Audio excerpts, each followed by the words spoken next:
Hello दोस्तों, नमस्ते, प्रणाम। मैं पूजा तिवारी आपके अपने YouTube चैनल पूजा तिवारी अवधी गीत पर स्वागत करती हूँ। दोस्तों, आज हम आप लोगों के लिए एक नई गीत लेकर आए हैं जो गेहूं की कटाई चल रही है उस पर रचित है। आप लोग वीडियो को लास्ट तक देखिए। पसंद आए तो लाइक, सब्सक्राइब, शेयर और कमेंट करना मत भूलिएगा।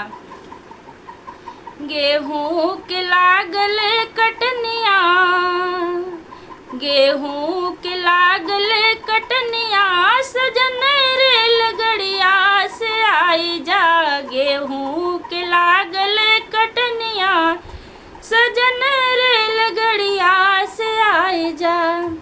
गड़िया से आव सजन गेहुआ कटाई जा। गड़िया से आव सजन गेहुआ कटाई जा। साल भर के बाटे कमैया, साल भर के बाटे कमैया, सजन रेलगड़िया से आई जा। साल भर के बाटे कमैया, सजन रेलगड़िया से आई जा। गेहूं के लागल कटनिया, सजन रेलगड़िया से आई जा।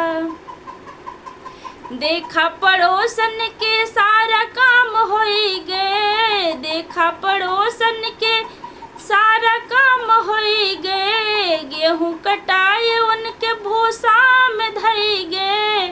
गेहूं दवाए उनके भूसा में धई गे।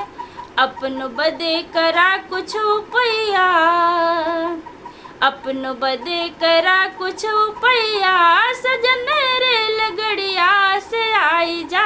अपन बदे करा कुछ उपाया, सजन रेलगड़िया से आई जा। गेहूं के लागल कटनिया, गेहूं के लागल कटनिया, सजन रेलगड़िया से आई जा।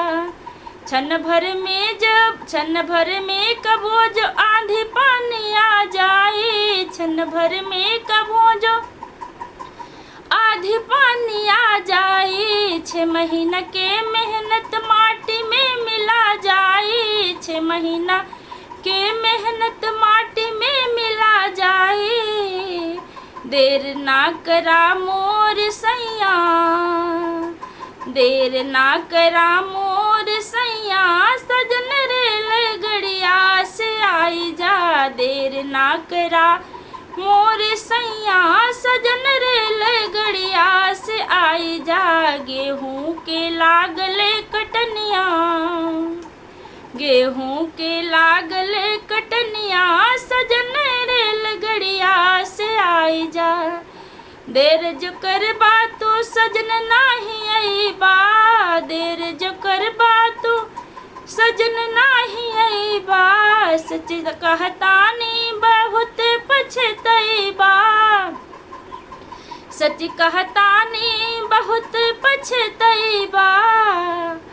एही बार माना मोरी बचनिया, एही बार माना मोरी बचनिया, सजन रेलगड़िया से आई जा। गेहूं के लागल कटनिया, सजन रेलगड़िया से आई जा। गेहूं के लागल कटनिया, सजन रेलगड़िया से आई जा।